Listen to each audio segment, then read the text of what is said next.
Hello and welcome to another edition of Kylie Minogue, the Diminutive collection. Every week, Kieran and Christy G revisit the Pop Boomerang's classic albums and relive some of her finer moments.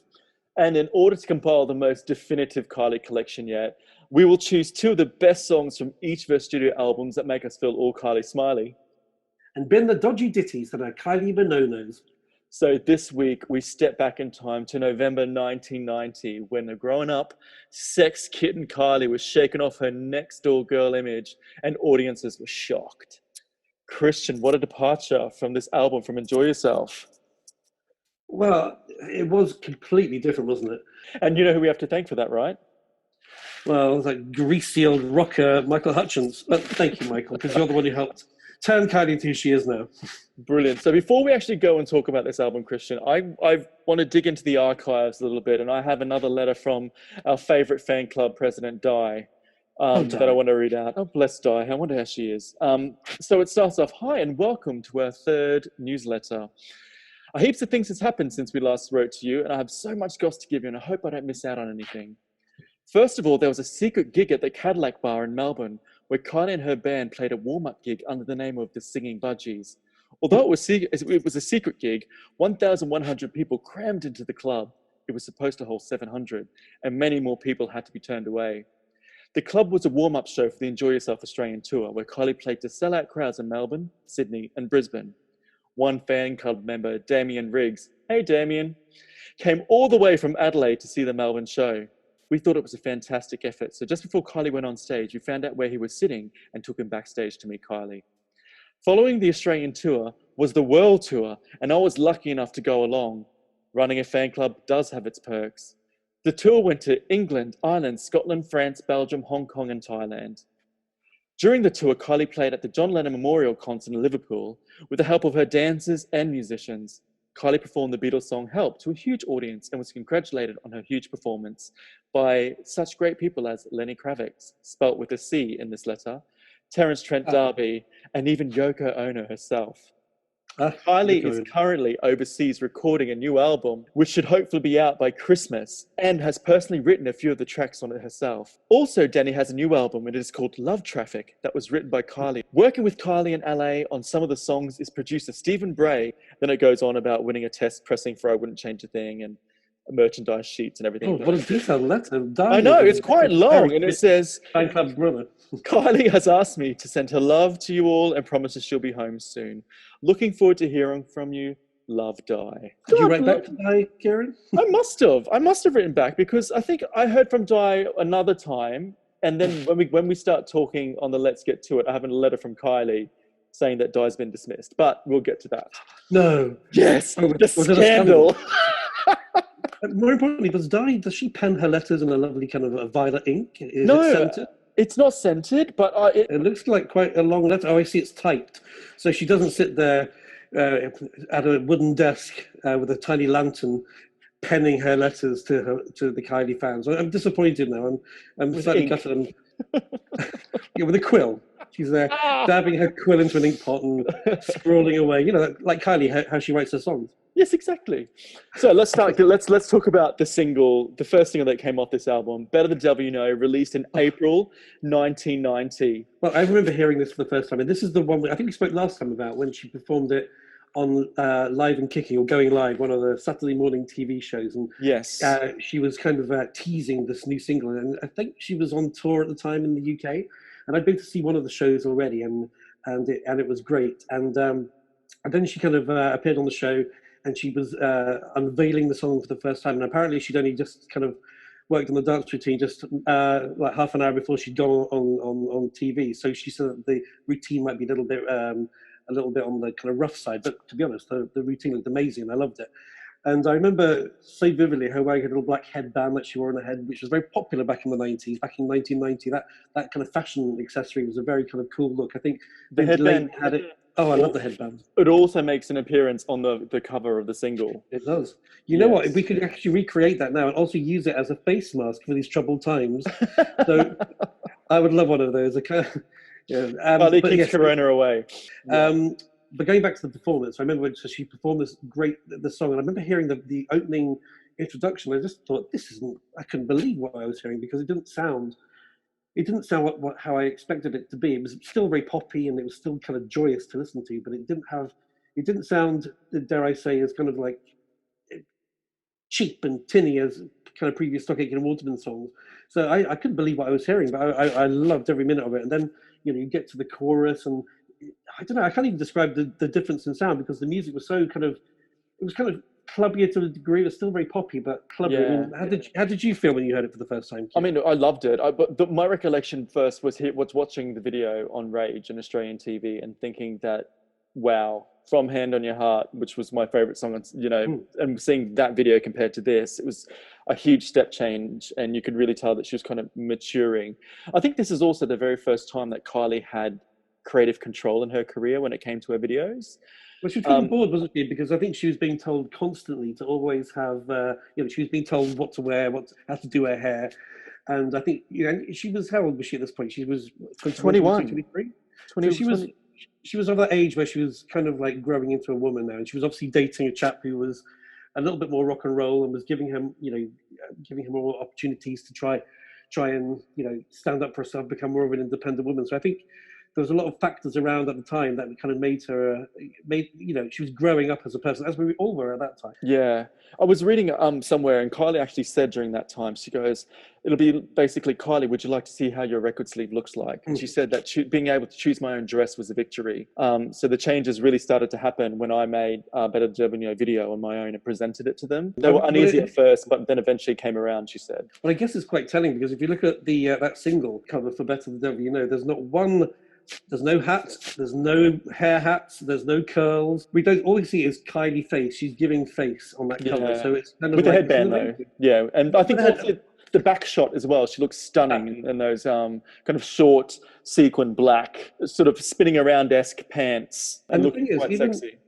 Even though looking back, it's kind of a very innocent look, but at that point, that was kind of pushed the boundaries a little bit for Kylie's style because we were used to her wearing very girl next door kind of clothes. She just looked like someone who, she wore kind of high street stuff, I think, in most of her performances just beforehand. Nothing really looked like she was a pop star, except maybe in videos like Hand on Your Heart and those notorious primary dresses. But, when she was on top of the pop, she didn't ever look, she wasn't exactly, she wore the sparkly sequined bra and hot pants, but she just looked very girl next door. She looked like a woman. Yeah. And I think that really, this was the beginning of a whole new chapter for Kylie. Yeah, and as we mentioned, Michael played a massive part in this, and she's quoted as saying, "I was 21, and metaphorically, he took the blinkers off and opened my eyes to a bigger world. He corrupted the image that PWL was trying to maintain." How did you feel about this at the time? Because I remember at the time, because obviously we'd seen him at the premiere for The Delinquents, and I remember I'm kind of, back then I was such a buffoon because I obviously loved my pop music and I loved my Kylie, and in my head, and obviously in my head, my dreams were that she and Jason would get together and they'd be happily ever after. And obviously at the time, we never knew for sure that they were, and we know now that they were. I remember when he came along, I just thought, oh God, he's just going to ruin Kylie. He's ruined her for me because I just thought, oh, he's too grungy and too kind of, too rock and roll and dirty. And I thought, well, that's not what my Kylie's about. So I remember I wasn't really very happy about the fact that they were going out. But then, having said that, removing him from the picture, I loved the way that Kylie developed because I think she just looked amazing. She straightened those locks. She, she looked sophisticated. It's the best she's ever looked. I thought she looked absolutely stunning during this era. Absolutely stunning. Yeah, I mean, for me, I was a 10-year-old, so it didn't matter that she was with Michael. I mean, she could have sung the phone book, and I'd still buy it and be happy that it was Kylie, putting it out. So I'm really, I loved this whole era of it. The song actually gave Kylie her 10th top 5 single in the UK, and was it her first gay anthem of her career? Because they used to still play this at GAY in London at midnight, right? Well, I mean, I guess so. I mean, I was too young to know what a gay anthem was back then because I didn't realise I was a gay until many years later. Although obviously Kylie was telling me secretly through the songs, her devil songs. Thank you, Kylie. You've changed my life as well. But I guess so, because I guess at that point, I mean, I was 17 at this point, so I was a bit older than you. But I was quite naive, and so I was just kind of lapping up the music and loving the pop music. I guess the music did kind of take it into a slightly different area. So as I was saying, it's kind of moved it into kind of a slightly clubbier area of music, which I guess made it different. And as you say, it got adopted by the gays, and then it became this thing that happens at GAY, or used to happen at GAY every Saturday night. at midnight, and that's when you knew that the night had started. You'd suddenly hear the opening strains to Better the Devil You Know, and then all of a sudden these balloons would kind of cascade down from the Astoria ceiling like some kind of like gay snowflakes, and you'd just kind of be crazy. And it would be the 12-inch version of the song. So you know, it was that Mad March Hare one, and it was, you know, it's absolutely joyous to listen to. And everyone, whether you liked Kylie or not, you just danced to it because it was that song that kind of, it spoke to everyone at midnight when they're all paralytic. It all brought them back together again, and they all danced their butts off. This song went to number 2 in the UK and only number 4 in Australia, which I think is a travesty. It should have went to number 1. It's such a banger. I want to talk to you, Christian, about the flip side to the single, Better the Devil You Know, which is, I think we discussed it a little bit last week about Over Dreaming Over You. Well, you can't say that without going, The remix on the single was done by Dave Ford, and it's better than the album track. It's amazing. I love it so much. Well, I mean, I love the original song on the album, and this kind of really takes it to a slightly different area. And I do wonder, do you think they were ever thinking? I mean, I don't think this has ever been said, or maybe it has been. I don't know. But do you think they kind of had that on there in case the single didn't do well, and they were going to flip it to kind of, you know, to go for something that was a bit more reliable Stock Aitken Waterman, because it is kind of old school compared to the A side. Maybe, but then the artwork doesn't reflect that, because they would have done a cover like they did for her other singles previously, like It's No Secret and Made in Heaven. They could have done that kind of double-sided. Talk to me about the Steps cover of Better the Devil. Now, you see, I love Steps. I love anything that's kind of cheesy pop as well, you know, and anyone who knows me knows. And obviously, I'd heard Kylie's version beforehand, but when I heard years later they were doing a cover of it, I guess when you hear a song for the first time, you never like to hear it redone because you've always got the original in your mind. But when Steps released it, when I first heard the song, it was so tinny, and I couldn't bear it. And it was one of the most awful things I've ever heard in my entire life. And Claire Richards, who loves Kylie, has even said she thinks their version is better than Kylie's. Well, I'm sorry, Claire, you're wrong. It's not better. It's tinny and it's Really? awful. Yeah, she said that, and I'm furious. They also, don't forget, had that awful hand routine thing, which makes me shiver. Now, I remember going to a big gay out back in, whenever Steps had released this record, or around it in the late 90s. It was in Finsbury Park.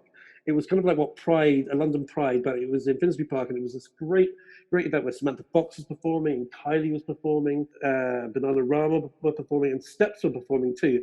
And I was hoping that day that when they sang Step Back in Time, Better the Devil You Know, that Kylie would come out and sing with them. But you know what? She obviously felt the same thing as me. I thought, I ain't singing along to that terrible backing track. So that never happened. But the one thing, just to go back to the video, because what did you make of the video? Because over here in the UK, the video had this kind of, the press went mad about it. Yeah, because they thought same in Australia. Dirty Kylie. And Yeah. the weirdest thing was, which I thought was a very weird thing, because I didn't really notice it in the video, but because she's in the arms of one of her dancers. The press made a big thing about she's cavorting with black dancers, and I just thought it was a very weird kind of take on the kind of press coverage for it. Because in my head, it was just Kylie. It was a sexier video. She was kind of like, it was kind of a very sultry video, wasn't it? Yeah. It's a total departure from anything she's ever done before, and we thank her for it. I mean, the only part of the video I didn't like is when she has that kind of like cropped copper wig. I don't like Kylie with short hair, so I'm not a big Kylie. I'm not a Kylie crop fan. I like Kylie with her long draping locks and watching it whiz. But then there's a lovely bit in the video where she kind of jumps up in a circle in the air and her hair's all kind of wild. And it's one of the most joyous videos. I love watching it. And it hasn't dated too much. No, and it's 30 years. It was 30 years in April this year. That video, which is insane. I've also got a friend, a lovely friend who I won't name, but he's still a Kylie fan to this day. And he went to see her at one of the Saturday morning TV shows. I think maybe Motormouth. And on the way out of the studio, he kind of tried to recreate the running scene at the beginning of Better the Devil You Know. And in doing so, he kind of tripped over his feet and fell down some steps. He had to go to A&E. So he's had a Kylie Minogue Better the Devil You Know injury, which I'm not sure if many people have. If anyone has, email us at the address on Instagram. The Kylie Smiley podcast at gmail.com. And before we leave Better the Devil You Know, Sonia did a song called Better the Devil You Know. It's not a cover, is it? Nothing to do with it. Oh, it's nothing to do with nothing whatsoever. That song's an abomination. That's a horrible kind of. That was Sonia's Eurovision entry, and they got to number 2. In fairness, at the Eurovision, and they did well on the charts too. But it's a completely different song. It's absolutely horrific. But that's by the by. But one other little Kylie Better the Devil You Know thing that made me very excited at the time They used the song in a terrible American teen movie called Teen Agent, which I think was called If Looks Can Kill in any other With country that Richard wasn't the Grieco. UK. Is it Richard Grieco? With Richard Grieco, who looked absolutely gorgeous back then. It doesn't look so nice now if you look him up on Google. There's a scene in it where, God, it's absolutely ridiculous. I think he's stripped down to his pants for no reason whatsoever in a big, massive hotel room in Paris. And he's sitting there just in a pair of white briefs. And there's a scorpion crawling up his massive, manly thigh, which I remember enjoying quite immensely in my pre-homosexual days. Because obviously I didn't know I was a gay until I saw a scorpion climbing up a thick, manly thigh. Oh, yeah. And anyway, in the background, when he flicks the scorpion, it hits the stereo. And all of a sudden, the W No plays by Kylie. So I bought the DVD or the VHS back in those days of that film just for that tiny 5-minute clip. And amazing. There you go. All right, let's move on to track 2 because we're going to be spending all time talking about Better the Devil You Know. Step back in time. Now, there was a 5-month wait from the release of Better the Devil You Know to a second single, Step Back in Time. So that was released in October 1990. Reached number 4 in the UK and 5 in Oz. I really like this track. I remember the first time I heard this, I knew Kylie had this song coming out and Smash Hits in Australia. I picked up the copy, and in the back of Smash Hits Australia, I didn't know whether you had this in the UK, but we had song lyrics of the songs, and down below was a phone number that you could dial and listen to the song over the phone. Yeah, we had that too, yeah. Yeah, so that's the very first time I heard Step Back in Time, and I played it 3 times, and I think cost my family a fortune. The phone bill was immense. But absolutely loved it. Banger of a tune. Well, I remember watching it on the Chart Show, I think. I think that's probably the first time I saw it on the Chart Show, which was a program in the UK where it had no presenter, but it just kind of like showed clips of videos and then had like the top 10 indie tracks, the top 10 rock tracks, top whatever. So I remember seeing it on that, and I just loved the glossiness of it, because at the same time I was watching The Wonder Years that was on TV, and it had that kind of lovely, kind of nostalgic American glow. And obviously she'd gone off to LA to record the video. Yeah. And it had a beautiful kind of glow, and she was kind of dressed up looking a bit like Lady Miss Keir from Delight. So she had this real, I mean, she looked even, this was another step on from the Devil You Know look, because she just looked very kind of 60s, very cool. And that kind of 60s vibe was kind of big at that point in 1990.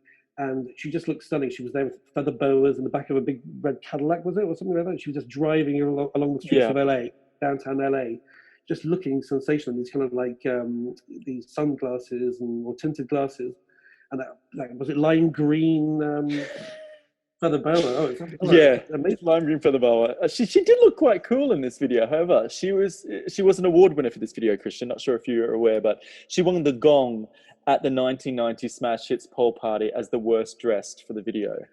Well, yes, this is the thing, because so Kylie had a run of. She was so popular in the years previous, and she was having all these number 2 hits. And there seemed to be a bit of an about turn in 1990 when Kylie was kind of releasing these slightly more mature records and mature videos. And I think she was kind of beginning to lose the younger fans who were kind of a little bit more into the kind of like sing-songy kind of tunes. I think maybe some of them kind of felt they didn't relate to her anymore. And I think there was a bit of a not a backlash, because I don't think anyone was hating on. Actually, no, there were. There's lots of people on hating on Kylie, because most people didn't like Stock Aitken Water when they took it out on Kylie. She was their biggest artist, so she was kind of seen as this kind of villain of pop.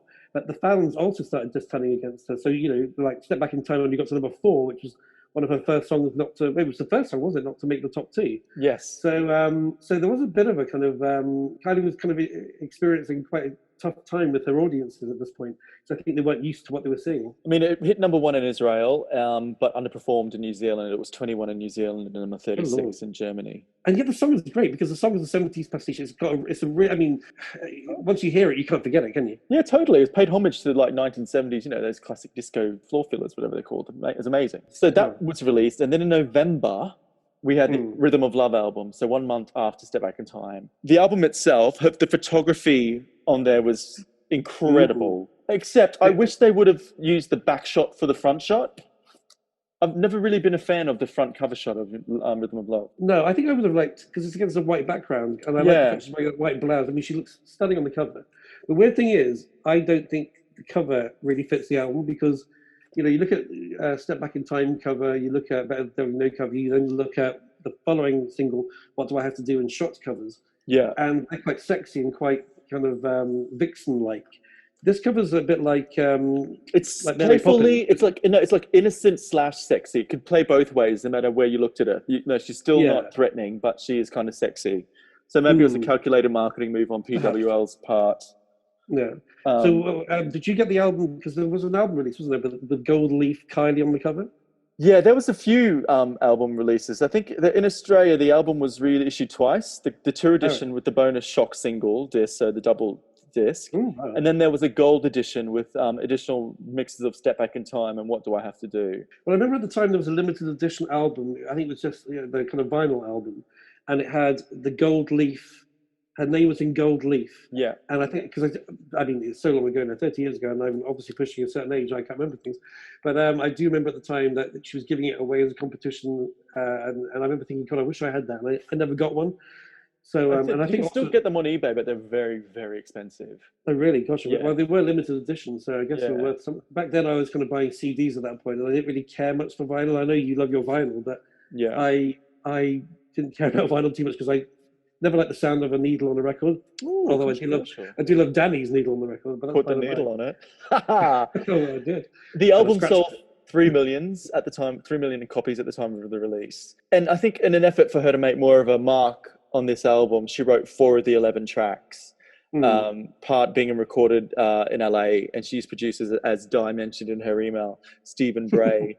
She Yeah. mentioned working with him as being, it was such an enjoyable experience working with Stephen. It was the very first time I've worked on a song from nothing and had been totally involved in the end product. I wanted to break new ground and be seen as an individual artist in my own right. Saw is very formulated. When they have success with somebody, they tend to stick with it. It's not an easy mold to break away from that. I know. I kind of knew where she was coming from, but I have to admit at the time, I wanted her to stick to what was, in my head, Soccer and Waterman were gods, and everything they Yeah. touched turned to gold, unless you listen to the Big Fun album. I mean, But I really, really thought they were great. And when you heard the songs that she had been releasing with them, I mean, these two songs we'd heard by this point, I mean, they were astonishing. I'd never heard anything like it. And I just thought, oh my God, I mean, they're really moving forward. So maybe in a way, her pushing made them be better because they yeah. started producing songs in the 90s in particular. I mean, they obviously got a new synthesizer because they had a whole new load of drum beats that they used on Lonnie Gordon as well. So everything's kind of sounded, they'd obviously been listening to music that was going on around them and they were kind of embracing kind of more club dance sound. Because at this time, where Saul was at, but they lost Bananarama, they'd moved on. Rick, Sonia, and Donna were gone. They did have Big Fun and Lonnie Gordon, as you said. So I think they weren't having hits as much in those days. No. And October 99, sorry, was the first time since 86 that a Pete Waterman track was absent from the UK Top 40. Well, yeah, I remember there was a thing in Smash Hits magazine years ago, and it was about had they gone down the dumper because they had been releasing songs by Lonnie Gordon. They were, aside from her original hit, they hadn't really charted very well. They had Kako, and I remember in the interview Pete Waterman spoke about how they'd made a mistake with Kako. It was a Japanese pop princess. She had a couple of great songs, but I think they weren't even produced by Sokoki Waterman. They were done by PWL, Herding and Kerno, but they hadn't charted at all. And he was saying that they'd made a mistake with her because Kako couldn't sing, so Kako wasn't listening. In fact, I think the record's for Kak. Just use a cheap joke there. That was really obvious. It was just hanging in the air. But so yeah, it was a weird time for them because. But then they'd been having hits for by this point 5 or 6 years. So yeah, they've been they controlled the charts and the people in the industry hated them because they were doing so well. I've always said that they're a bit like punk rock because the establishment hated them because they did everything the establishment didn't like. But the fans and people who loved their music loved their music. And you know what? To this day, we're kind of like, I'm 47 and you're whatever you are. Yeah. I forget this. Yeah, but we those songs still live with us, and we're like those kind of old rockers who used to talk about the Beatles back in the '60s. So now we're talking about Stock Aitken and Waterman, the new Beatles, with our 120 BPMs and that microphone and a limb. All right, moving on to the third single is What Do I Have to Do? Now this one, oh Lord. Tune. I can't remember where I first heard the single version or where I saw the video, but I remember seeing the video. And this was directed by a chap called Dave Hogan. And she did this in the next video with him. And this is where she went very sexy. And he's kind of done a lot of videos because I remember at the time I researched him, because when I heard his name, I thought, oh, yes, I need to find out more about him. And he worked on a lot of Hollywood films like Barbed Wire and I can't think of any others. Pamela Anderson Lee. Yeah, he wasn't the director of it, but he worked in the film in like second unit directing or something. But he's shot loads of videos for lots of the biggest stars in the world, loads in fact. This particular video just looked like it looked like the pages of Vogue magazine had been ripped out and just turned into like a video clip. You had her in this kind of large mansion overlooking what looked like London, because you see a bus in the street, and you know she's there with her stomping out onto a balcony, followed by this gorgeous model who's Zane O'Donnell, and it was just beautiful to look at. It's definitely one of those videos. If you weren't sort of aware of Kylie's sexuality, it really hit you in the face like a bus when you saw this video. I think potentially younger fans and record buying fans might have been a little bit put off by this overt sexual image, maybe, because it charted at number 6 in the UK. This was the very first single to not be top 5, and number 11 in Australia. Pete Waterman in his biography said, everybody wanted to be Kylie except Kylie, who wanted to be Madonna. On top of that, I think she was getting embarrassed by her past. She had to reject her past so that she could find her own identity. But like, you know, the video was her, you know, dancing erotically with another female, and her coming out of this amazing heated pool. And, you know, you can't forget the tattoo of that Black Panther on her back. And Black Panther. Well, the thing is, this video followed, and I'm not doing the Madonna comparison because I don't agree that she's copied her, but Madonna had opened doors for other artists. And I think this video kind of followed a few months on from the Justify My Love video, which was black and white, and it was quite sensual. And you had Madonna kissing girls, kissing boys, kissing armchairs, whatever she was kissing. She kissed everything that Madonna. She did. Honest. But she, so I think, I'm not saying Kylie was inspired by this, but I think the door had been opened for female pop stars to be more sexual. And I wouldn't expect Sonia to have been writhing on a couch, you know, in a basque and a whatever, pair of crotchless panties. That would have never happened about a year before this, but now maybe she should have. Maybe she would have had a very different career if she did. That's true, but you know, I don't really want to see ginger pubes hanging out of a crotchless pair of panties, if you don't mind me saying. As lovely as Sonia is, and I adore her. But the point of the story is, yeah, so I think the feeling of female sexuality and independence was really coming through thanks to Madonna. And I think Kylie really jumped on that, and the video is very, very classy, you know, beautiful. And you know, when there's that scene where she walks, we're looking at her Black Panther in that black dress she's wearing, and you know, she's kind of prowling. She's prowling like a panther. It's just really sexy, and even as a homo, I found that really sexy. And then I thought to myself, that lucky Minx is, that lucky Zane O'Donnell's getting to smooch with Kylie. And then I thought to myself, hang on a minute, that Kylie's lucky to be smooching that Zane O'Donnell, because he was absolutely gorgeous. Conflicted, Christian. You're conflicted. So what's Zane O'Connell doing now? Because I'm pretty sure I saw him in Bananarama's Love, Truth and Honesty video as well. Oh god, I need to double check that, and that's one of my favorite Bananarama songs. Yeah, have a look. I'm pretty sure it's him. He appeared in this video, and he appeared in the following video, because this is where she started dating him. Because don't forget, Kylie has very, very good taste in men. She's never had an unattractive boyfriend, I don't think. Or has she? No, she's always had very good-looking boyfriends. So she was dating Zane O'Donnell after she broke up with Michael Hutchins. And how did she break up with Michael Hutchins? She broke up with him didn't she have a phone call with him? And it was all very kind of, I think I read somewhere. So. Yeah. And it was, I thought there would have been a big punch-up, but then she went to his funeral. So I guess they remain friends, yeah. They stayed on very good terms, which is that's a good thing to say about someone, if exes can kind of all kind of come together for a funeral, like all the Michael Hutchins exes did. But yeah, so she dated him for a while, and but she never made her relationships very public. So we didn't really know much about them except seeing them in paps and stuff like that. But then they broke up, as she tends to break up with her boyfriends, and then he just disappeared. But I've done a little bit of research, and I discovered that he's now married, I think, with he's either married or he's with a lovely, beautiful blonde woman. It's a little bit like Kylie, I have to admit. Is the CEO of a product called One Juice, which produces, to quote, delicious cold-pressed raw juices and smoothies consumed as a healthy nutrition drink or as part of a detox and weight loss program. Now, if you were to go on his Twitter, then he talks about this quite a lot. And if you go on his Instagram, you can see what he looks like now. He's aged well. He's aged like you expect a model to age. He's aged, I wouldn't say, he looks very handsome. Look him up on Instagram, Zane O'Donnell, and you can see for yourself what he looks like. But he's got 2 baby twins, so he's obviously a nice family man. And but he also, after Kylie, I think he went off to do lots of proper, catwalk modeling, because he did a couple of things with Naomi Campbell for Versace. So he's obviously, he was a very successful model. So Kylie had a finger in one of the hottest men around. Did you order any of Zayn's juice while you were there, while you were researching him? I'm not sure I could take his juice in, unfortunately. I'll think about it. Which reminds me, have you seen this? That Kylie's got a Kylie Rosé out. Yes, Kylie Minogue Rosé. I need to try it, even though I don't drink rosé. I'm more of a red wine man myself. Well, next time we do our next show, we need a glass of that at our house, because I just realised I'm dry today. Yeah, me too. I was dry yesterday as well. Yeah, okay. Let's get to it. We will be guzzling Kylie Rosé, if the Kylie fans have not bought it already and it's sitting in collectible bookshelves. Well, I can't wait to have the taste. Yeah. Well, let's hope we don't have to. Let's hope we can swallow the drink and not spit it out, because some rosés can. I bought a rosé the other day. Not very nice. Had to put it away. Anyway, carry on. Anyway, so we are now moving on to the next track on the album, and it's Secrets. Oh no, hang on. What about the? Oh yes. No, we're going through the album. Aren't we? We're going through the album. Yeah.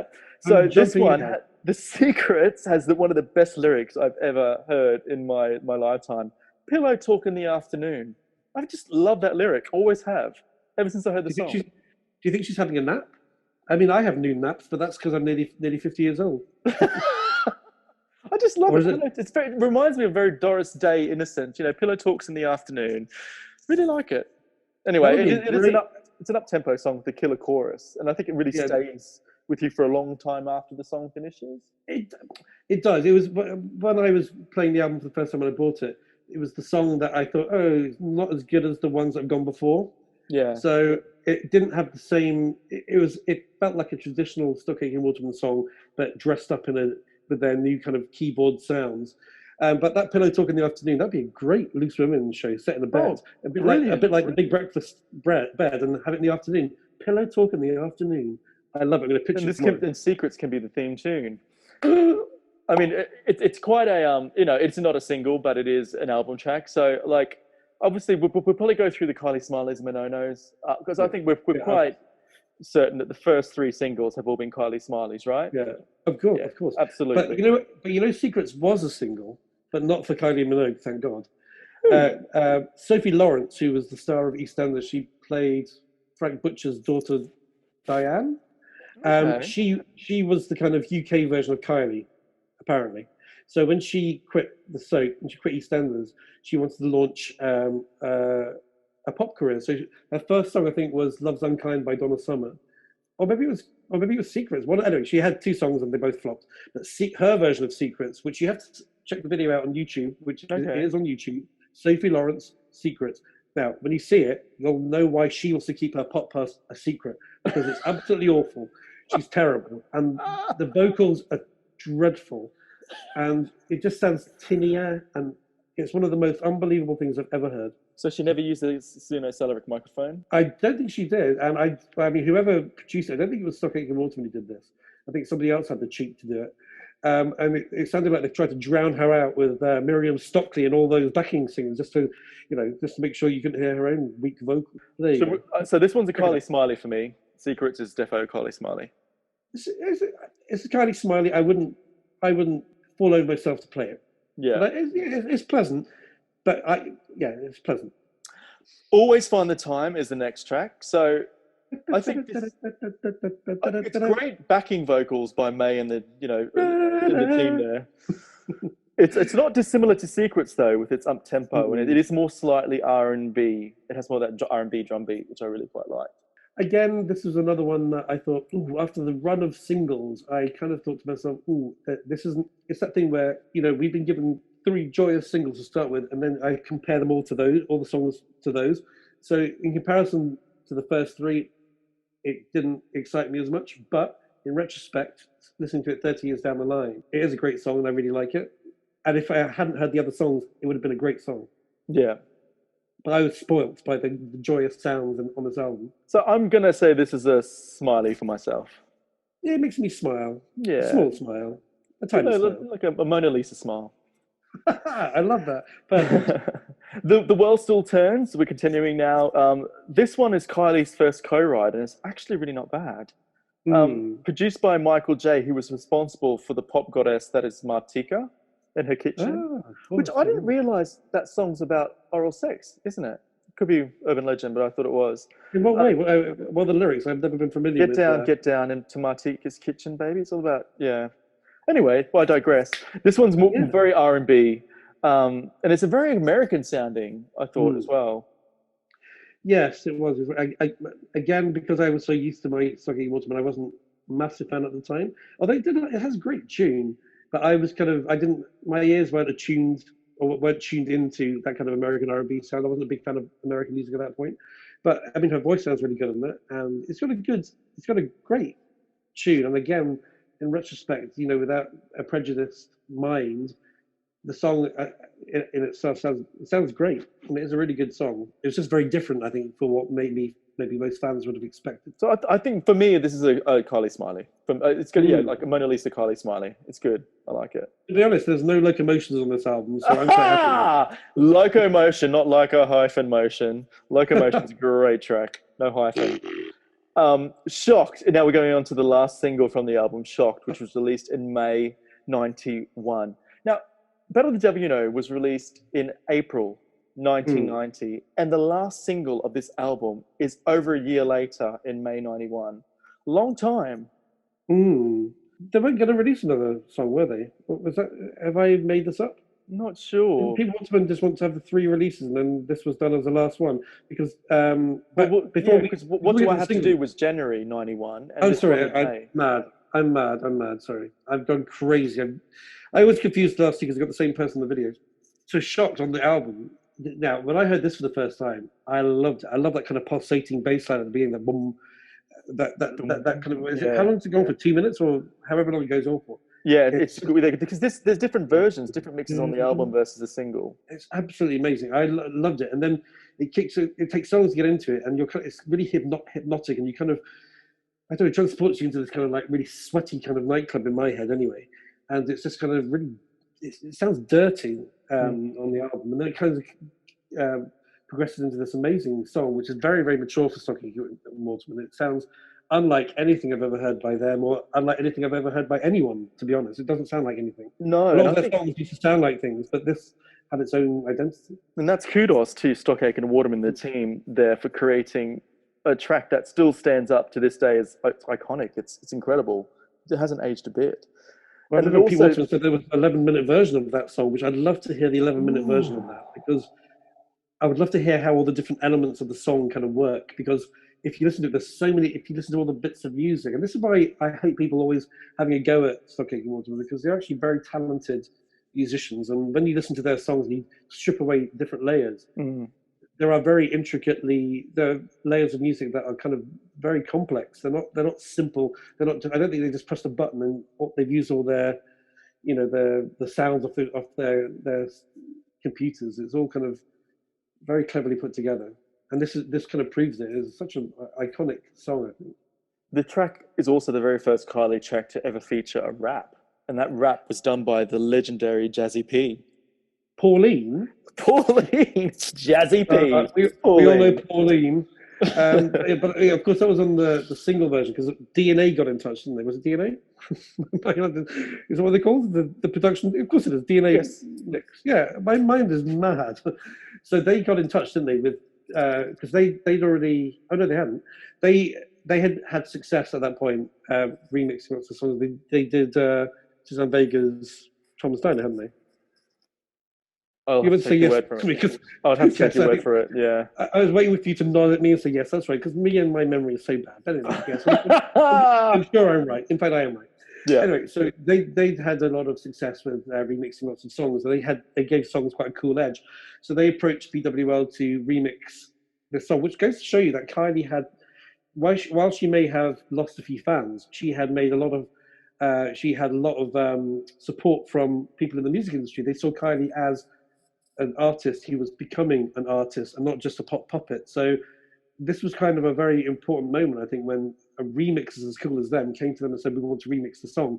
So obviously they remixed it, and they brought in Jazzy P, Pauline, to do the rap in the middle. And she'd been around as well. She'd been rapping like crazy. So And the single version was absolutely amazing. I thought I loved it. It made the song completely different to what was on the album. Mm-hmm. It was a bit poppier, a little bit. It felt faster, and Yeah. also I'm still convinced. And I know there was debate at the time that they changed her vocal slightly to make it sound like she said a rude word in the chorus, but it's rocked Yes. my very foundations. And there was lots of debate back at the time where they were saying, "Is she saying the F word?" And Yeah. I like to think she was, because if you listen to it and you listen to it now, they've either muffled the sound slightly to make it sound like she said that, because it does sound a bit saucy. Mm. So yeah, the single was the Shocked DNA mix, and the second one was Shocked the Harding and Conroe mix. Which is great too. Kuro. Yeah, very very cool. Kerno, not cornrows. Conroe. The the clip was filmed at Pinewood, right next to the stage that was filming Alien 3, which is an interesting fact, one for those quiz masters out there. It reached number 6 in the UK and 7 in Australia.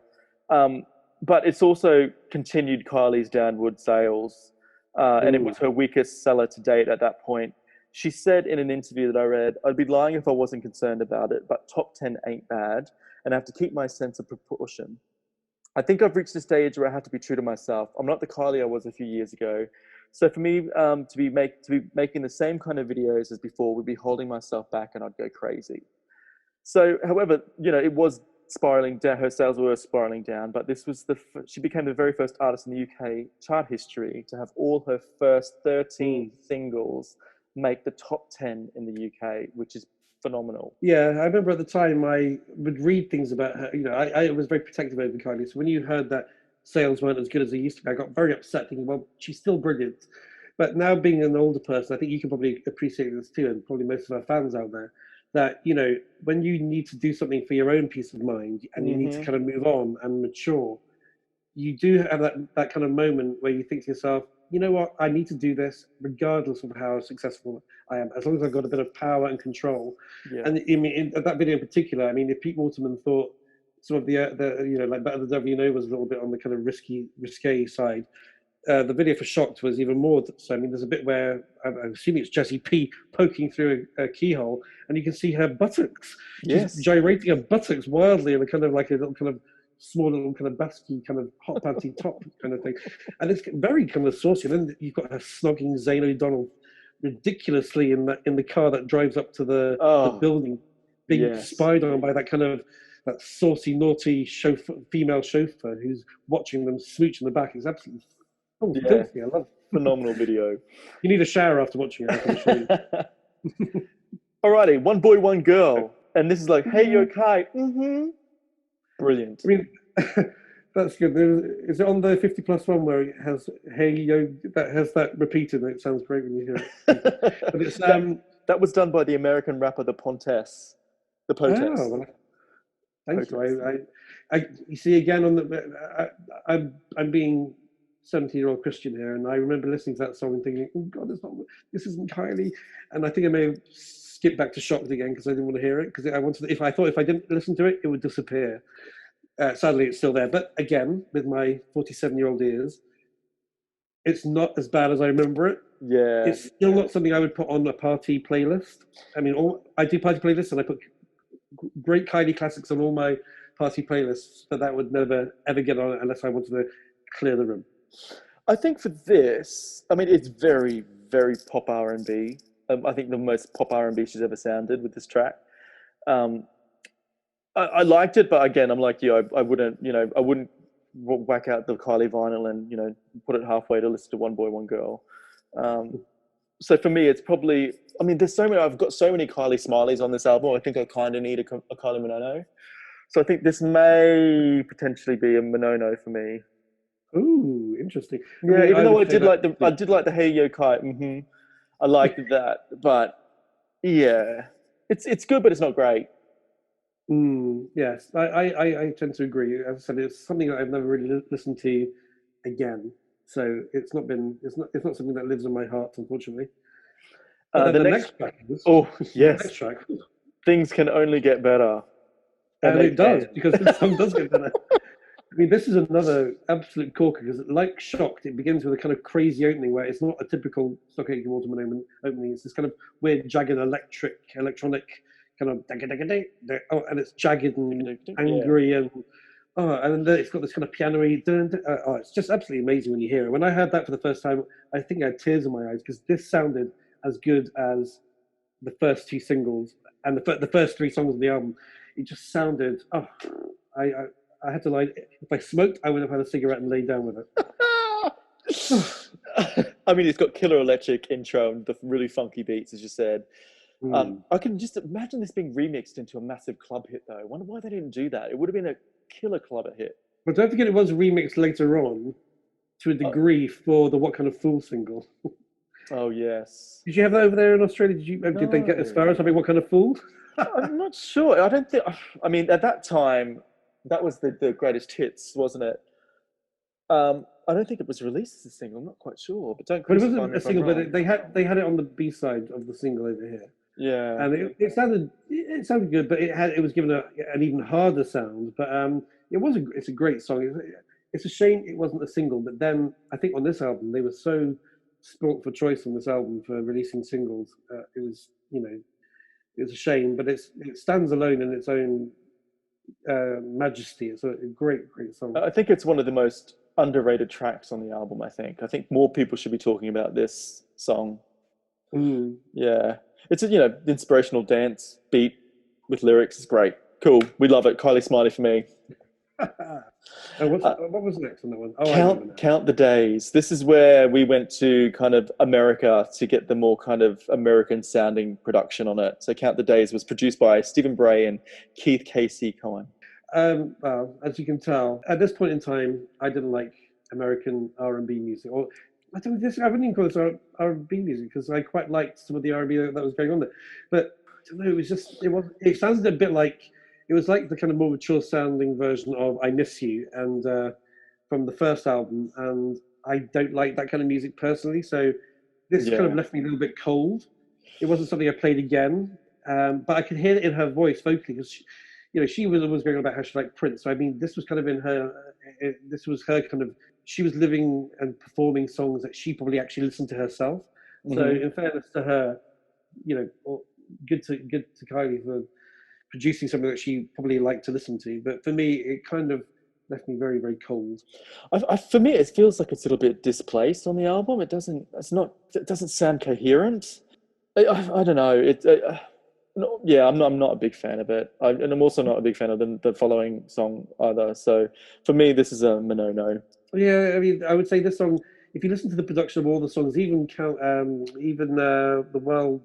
There's a kind of a lovely sheen to all the songs. They've got this kind of lovely kind of electronic and warm sound. And that one, Count the Days, just sounds cold and harsh. And it feels like I'm being stabbed in the ear by it, which I don't really find very, very pleasant. So I skipped that one. Yeah. To Rhythm of Love, which is the last one. And this is also marks the last time Kylie ends the album with the name of the track. So does that make sense? So Rhythm of Love was the last, and then Enjoy Yourself was one before. So this is the last time that happened.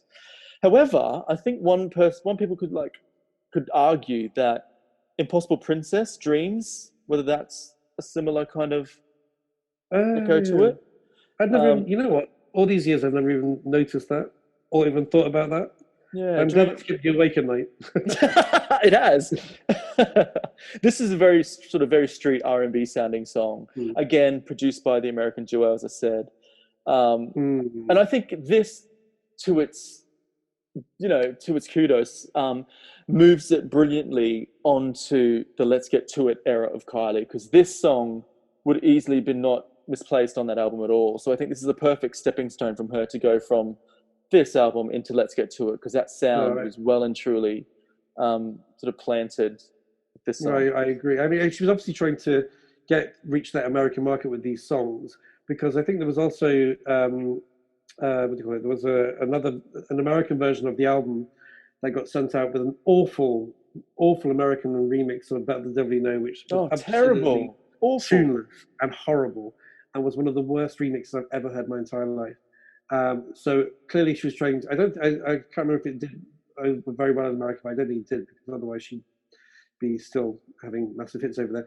But I remember I think she wanted Rhythm of Love to be a single at one point, because she performed it on a TV show over here called Motormouth, and she was in PVC, black PVC, and she was dancing with the dancers, and she did this song, and you could just see the children in the audience just thinking, "Oh, Kylie, what are you doing? This isn't a Kylie song. We don't want to hear it."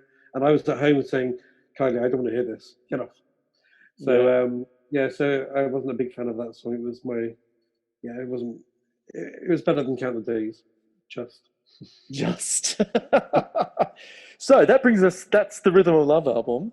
So.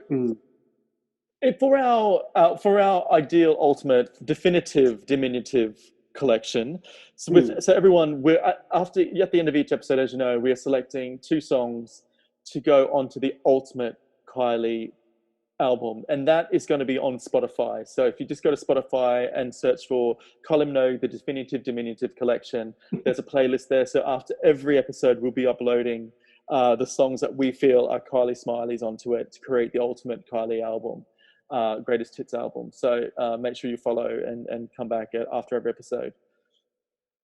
We're able to change our rules slightly because we only choose 2, don't we? Yes. Because this album has got such sensational singles, I want to put the singles onto the definitive diminutive list because there's no way we can leave them off. I'm saying now, and we can change the rules because it's our choice. Those 4 are going on that list because they have to be on there. Yeah. So we have to choose 2 songs now that we like that aren't the singles because the singles are just too easy. So for me, my Kylie Smiley, controversial. I think it's going to have to be Things Can Only Get Better. Oh, right. Well, Snap.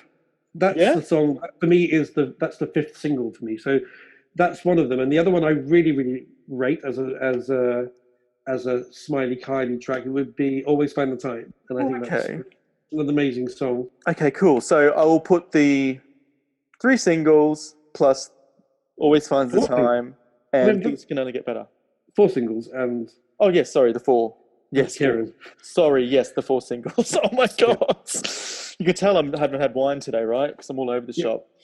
Okay, Christian, let's do a game for you now. What about the Minonos? Because we need to do them. Well, we know what the Minonos are. Anything that was produced by an American. Thank you very much. And for me, One Boy, One Girl. So the 3 is One Boy, One Girl, Count the Days, and Rhythm of Love I quite liked, but that's your Minono. So those 3 will be on the Minono list from this album. All right, let me have a look, Christian. You have to guess this song. As Long As You're Mine, Midnight, That Would Be Just Fine, Rain or Shine, I Wouldn't Change My Mind. Is it Always Find the Time? Yes! Thank God.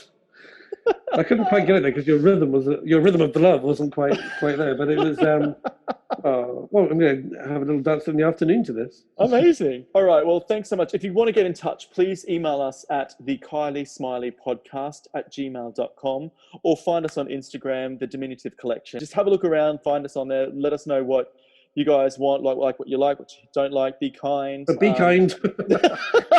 Don't forget, we all have opinions, so we're allowed to have opinions. But we're just 2 fans just sitting having a chat, just talking through our love of Kylie. So cool, guys. Well, thank you so much. Thank you, Christian.